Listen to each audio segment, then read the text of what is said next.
कुछ रोज पहले इंडिया के एक बड़े न्यूज़ आउटलेट स्वराज्या में एक फेक स्टोरी छपी थी, झूठी खबर कि बांग्लादेश की आर्मी के अंदर बहुत बड़ी कोई डिवीज़न पैदा हो गई है और बगावत होने जा रही है और जनरल वकारुज़्ज़मा जो कि आर्मी चीफ हैं उनको गिरफ्तार करके जेल में डालने की तैयारियां की जा रही हैं। और साथ में उन्होंने ये भी इंकिशाफ किया कि जी कम से कम दो मरतबा रिसेंट डेज़ में इंडिया ने जनरल वकारुज़्ज़मा को बचाया है। इंडिया ने जनरल वकारुज़्ज़मा के साथ ये इन्फॉर्मेशन शेयर की कि आपको गिरफ्तार करके जेल में डालने का प्लान है। और ख़ास तौर पर जब ये सेंट्रल अफ्रीकन रिपब्लिक के दौरे से वापस आ रहे थे तो उस वक्त इंडिया ने इनको बताया कि आपको एयरपोर्ट पे गिरफ्तार किया जाएगा। तो ऐसे में जनरल वकारुज़्ज़मा उस जगह पर नहीं उतरे जहां पर उनको उतरना था, बल्कि दूसरे एयरपोर्ट पर लैंड हुए। अब जब ये रिपोर्ट से छपी स्वराज्या के अंदर तो फौरी तौर पर बांग्लादेश की मिलिट्री की तरफ से एक स्टेटमेंट आई। उस स्टेटमेंट के अंदर इन तमाम रिपोर्ट्स को रद्द कर दिया गया, रिजेक्ट कर दिया गया, उसको झूठ कहा गया कि ये झूठ है। इस किस्म की कोई भी इवेंट्स नहीं हुए मिलिट्री के अंदर और ये सिर्फ और सिर्फ मिलिट्री में डिवीजन क्रिएट करने के लिए कोशिश की जा रही है। साथ में उन्होंने ये भी कहा कि हम एक प्रोफेशनल फोर्स हैं और हमारे जितने भी कमांडर्स हैं, जनरल्स हैं, ये सब यूनाइटेड हैं।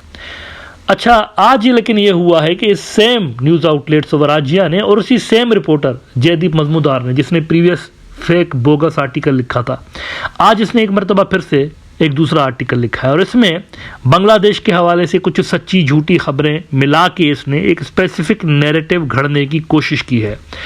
बांग्लादेश की नई सरकार को ऑब्वियसली प्रेशराइज करने की कोशिश की गई है इस आर्टिकल के अंदर, जिसमें झूठ ज़्यादा है, सच कम है।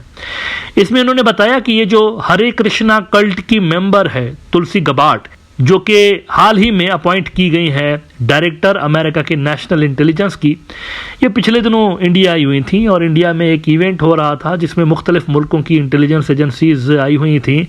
और इस इवेंट का मकसद असल में कोई बांग्लादेश सेंट्रिक इवेंट नहीं था, ये असल में जनरल एक इवेंट था जिसका मकसद इंटेलिजेंस कोऑपरेशन बढ़ाना था। तो इस इवेंट के बाद लेकिन बायलैटरल मुलाकातें हुई। इंडिया का जो देसी जेम्स बॉन्ड है अजीत डोवाल, इसके दरमियान और तुलसी के दरमियान मुलाकात हुई और इसमें जयदीप मजमूदार ने क्लेम किया है, इंडिया की जो इंटेलिजेंस एजेंसी है आईबी इंटेलिजेंस ब्यूरो, उसके सोर्सेज के हवाले से वो क्लेम कर रहा है कि मीटिंग के दौरान बहुत टाइम स्पेंड किया गया बांग्लादेश के मुद्दे के ऊपर और अजीत डोवाल ने प्रेजेंटेशन दी तुलसी को और तुलसी सुनती रह गई। तुलसी सुनती रह गई क्योंकि उसमें ऐसे ऐसे हकायक पेश किए गए कि तुलसी को बड़ी हैरत हुई कि क्या ऐसा वाकई हुआ है। और उसके बाद वो कहते हैं कि ये जो तुलसी का स्टेटमेंट था ये रिएक्शन था, बेसिकली इस मुलाकात के बाद जो रिएक्शन था ना वो तुलसी ने एनडीटीवी के इंटरव्यू के दौरान दिया। अच्छा, स्वराज्या कहता है कि इस मुलाकात के दौरान तुलसी को बताया गया कि देखो किस तरीके से वहाँ पर 13.5% हिंदू बरादरी हुआ करती थी जो कि अब रिड्यूस होके 6% पे आ गई है। इतना तेज़ी के साथ धर्म परिवर्तन किया जा रहा है, कन्वर्ट किया जा रहा है वहाँ पर इस्लाम मज़हब के अंदर और लोगों को कत्ल किया जा रहा है। एज अ रिज़ल्ट वहाँ पर तेज़ी के साथ ये जो पॉपुलेशन है ये डिक्लाइन हो रही है हिंदू बरादरी की। तो उसमें उन्होंने कहा कि तुलसी ने रिएक्ट किया और तुलसी ने देसी जेम्स बॉन्ड को कहा कि अजीत, मुझे बड़ा दुख हुआ, तुमने तो मेरी आंखें खोल दी अजीत। ये लो मेरा नंबर सेव कर लो अपने फ़ोन के अंदर और मेरे ऑफिस में मैं एक चपरासी मुकर्रर कर देती हूँ। मेरे चपरासी का काम ये होगा कि बांग्लादेश पे नज़र रखेगा। आइंदा कुछ भी तुम्हारे पास ऐसी इंटेलिजेंस हो बांग्लादेशी माइनॉरिटीज़ के हवाले से तो डायरेक्ट मुझे व्हाट्सअप कर दो, मुझे डायरेक्ट भेज दो, मेरा चपरासी डायरेक्टली मेरे तक पहुँचा देगा। यानी डायरेक्ट कम्युनिकेशन लिंक इस्टेब्लिश कर दी गई है, उन्होंने कहा, बांग्लादेश के मैटर्स के हवाले से अजीत डोवाल और तुलसी के दरमियान। कहते हैं कि Mohammad Yunus is rattled by Tulsi Gabbard's statement on minority prosecution and Islamism in Bangladesh, here is why. अच्छा, ये जो आगे बढ़ने से पहले ज़रा एक चीज़ यहाँ पर समझने की ज़रूरत है। ये जो नई पुश आपको नज़र आ रही है ना बांग्लादेश के हवाले से, नया पुश आ रहा है इंडिया के अंदर से, तो ये क्यों आ रहा है नज़र? एक डेवलपमेंट बड़ी होने जा रही है, उसको नज़र में रखिए, ये उससे लिंक्ड है। पाकिस्तान के साथ तो इनके ताल्लुकात वैसे ही बढ़ रहे थे और अगले महीने पाकिस्तान का फॉरेन मिनिस्टर आएगा बांग्लादेश के अंदर, चाहे इंडिया को अच्छा लगे बुरा लगे वो आएगा, क्योंकि ये नया बांग्लादेश है, पुराना बांग्लादेश हसीना वाला नहीं है, एक धमकी पे ढेर हो जाता था। तो एक तो वो तो मसला है ही इनका, लेकिन मोहम्मद यूनिस की असल में चाइना वाली विजिट जो होने जा रही है सिग्निफिकेंट विजिट है। इसमें आप देखेंगे कि कितने बड़े बड़े मुआहदात होते हैं, स्ट्रेटेजिक नोयत के मुआहदात होते हैं। इससे इंडिया नाखुश है, इससे परेशान है। तो ये जो नया पुश आपको नज़र आ रहा है इंडिया की तरफ से, ये उसी हवाले से, चाइना वाली विजिट के हवाले से। तो चाइना फैक्टर है बेसिकली इस मर्तबा जो कि इनको तंग कर रहा है। बाकी इन्होंने नीचे एक झूठ लिखा कि Dhaka is scrambling to not only contain the damage caused by Gabbard's criticism but also counter any more moves by India to drive the narrative about Bangladesh. Clearly इन्होंने कन्फेस किया है कि हम ही कर रहे हैं सब कुछ बांग्लादेश के खिलाफ। इंटरनेशनल लेवल पर जो भी प्रेशर डेवलप हो रहा है हम ही करवा रहे हैं, हम ही इसके पीछे हैं। अब देखिए तो खैर ओपन सीक्रेट है कि इंडिया ही करवा रहा है, लेकिन सवाल यहाँ पर यह बनता है कि क्या इस तरह की जो हरकतें हैं ये सब कुछ करके क्या इंडिया को ये सूट करता है कि वो बांग्लादेश को बोलें कि आपके और हमारे टाइज खराब क्यों हो रहे हैं? जब आप इस तरह की चीज़ें करेंगे तो ख़राब ही होंगे ना, इंप्रूव तो नहीं होंगे। बहरहाल आगे वो इंटेलिजेंस ब्यूरो के एक ऑफिसर का हवाला देते हुए कहते हैं कि a top officer of the intelligence bureau IB who was privy to the proceedings of the Duval Gabbard meeting told Swarajya that Duval provided solid information on the rise of Islamist forces in Bangladesh under the patronage of the Yunus administration.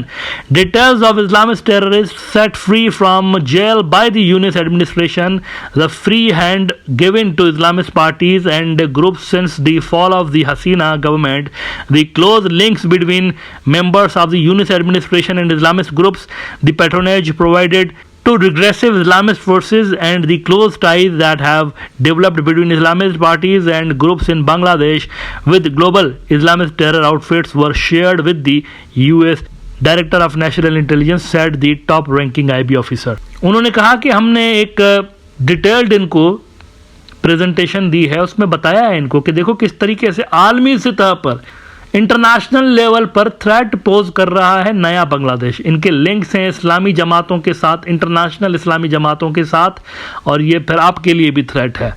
मजीद ये कहते हैं कि it was pointed out to the US director of national intelligence, जो कि जैसे कि मैंने आपको बताया तुलसी साहिबा हरे कृष्णा कल्ट की मेंबर भी हैं बाय द वे, वो भी एफिलिएशन है इनकी। वो कहते हैं it was pointed out to the US director of national intelligence that though Bangladesh has always tried to project itself as a secular nation, the fact remains that the population of religious minorities has been declining consistently and sharply.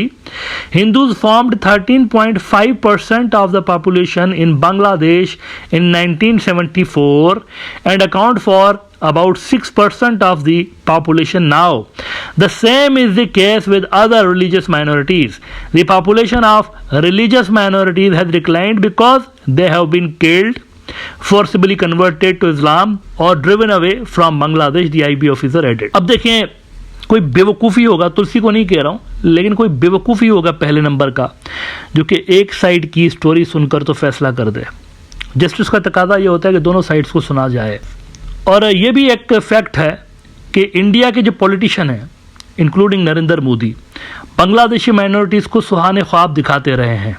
अभी शेख हसीना के दौर में जब last time आया था तो माटवा community से कौन मिल रहा था बांग्लादेश के अंदर? हिंदू कम्युनिटी से यही नौटंकी मिल रहा था ना, 56 इंचिया, यही गया था ना। क्या बोला था उधर जाके? आपको सिटीजनशिप देंगे, ऐसे ही बोला ना, हमें वोट दीजिए। अपने रिलेटिव्स जो माटवा के उधर रहते हैं उनको बोलिए हमें वोट दें, आपको सिटीजनशिप देंगे। माटवा उधर भी रहते हैं वेस्ट बंगाल के अंदर, और यहाँ पर इनके रिलेटिव्स बांग्लादेश में भी रहते हैं। तो बांग्लादेशी माइनॉरिटीज़ को पहले तो आप अट्रैक्ट करते हैं कि हम आपको सिटीजनशिप देंगे, या इनके रिलेटिव्स जो वहाँ रहते हैं वेस्ट बंगाल में उनको आप लारे लप्पे देते हैं, हम आएंगे CAA के तहत आपको सिटीजनशिप देंगे। फिर ये जब माइग्रेशन करके आते हैं आपकी मोटिवेशन पे, आप इनको मोटिवेट करते हैं कि इधर आ जाओ, भारत माता की संतान हो आप, कोई भी पासपोर्ट का कलर हो। नरेंद्र मोदी का डायलॉग है ये, पासपोर्ट का कोई भी कलर होगा, हिंदू है तो भारत माता की संतान है। तो भारत माता की संतान को पहले मोटिवेट करते हो कि इधर आ जाओ, फिर जब ये उधर आते हैं तो जलील अलग से करते हो, सिटीजनशिप के लिए भी रुलाते हो इनको, और दूसरे मुल्कों पे इल्ज़ाम भी लगाते हो कि यार तुमने तो माइनॉरिटीज़ को यहाँ से यहाँ पहुँचा दिया, पहले 13% अभी 6%, कैसे हुआ ये? तुमने तो मार दिया, उनको भगा दिया। आप खुद उनको मोटिवेट करते हैं इधर आ जाओ। ये NRC क्या है? तुलसी को बताना था ना ये भी। अब तुलसी पता नहीं सोचती है इस बातों पे या आई डोंट नो, लेकिन बाकी जो ट्रंप इंतज़ामिया के लोग हैं वो यकीनन सोचते हैं। और इसीलिए मैंने पिछले एपिसोड में भी कहा था ये तुलसी की स्टेटमेंट पॉलिसी स्टेटमेंट नहीं है। आपने हाल ही में देखा कि इन्होंने वीज़ा बैन लगाया है या वीज़ा रिस्ट्रिक्शंस लगाई हैं दुनिया के मुख्तलिफ मुल्कों के ऊपर। 43 मुल्कों के ऊपर उन्होंने या तो मुकम्मल बैन कर दिया है या रिस्ट्रिक्शंस लगा दी है। बांग्लादेश का नाम उसमें शामिल नहीं था। तो अगर ये जेन्युइन इशू समझता ना, तो ट्रंप इंतज़ामिया अगर माइनॉरिटीज़ के मसले को जेन्युइन मसला समझती कि हाँ वाकई कोई बहुत बड़ा मसला है बांग्लादेश में, तो वीज़ा रिस्ट्रिक्शंस लगते बांग्लादेश के ऊपर या वीज़ा बैन लग जाता इनके ऊपर। लेकिन ऐसा कुछ भी नहीं हुआ, नॉर्मल है इनका स्टेटस, इनका नॉर्मल है। इसी तरह से ट्रेड के हवाले से इनका स्टेटस नॉर्मल है, इसी तरह से टैरिफ्स के हवाले से इनका स्टेटस नॉर्मल है। तो पॉलिसीज़ कुछ और हैं असल में। तुलसी की जो स्टेटमेंट्स हैं वो पॉलिसीज़ को रिफ्लेक्ट नहीं कर रही, लेकिन यहाँ पर बड़ी उम्मीदें हैं। तुलसी चूंकि वो बैकग्राउंड वही रखती हैं आरएसएस सिंपैथाइजर्स वाला, तो यहाँ उम्मीद पैदा हो गई है कि तुलसी कुछ जादू जगाएगी और इंडिया के लिए एक बड़ा एसेट साबित होगी ट्रंप के दूसरे दौर के अंदर। अलबत्ता मेरा नहीं ख्याल कि इन्होंने, जयदीप साहब ने जो ये कहानियाँ लिखी हुई हैं कि तुलसी ने कहा कि मैं डायरेक्ट एक यूनिट बना देती हूँ, आप डायरेक्टली उससे कांटेक्ट करें, मुझे बताइए जो भी मसला है। मेरा नहीं ख्याल कि ये कोई इतना गंभीर मसला है बांग्लादेश के हवाले से। इंटेलिजेंस शेयरिंग का पहले ही इंडिया और अमेरिका के दरमियान मुआहदा है, पहले से ही है। या से कोई 5-7 साल पहले इन्होंने इंटेलिजेंस शेयरिंग के हवाले से मुआहदा किया था। तो there is nothing new in this, ये पुराना मुआहदा है, इसमें कोई इतना बड़ा चढ़ा के इसको बताने की ज़रूरत नहीं है।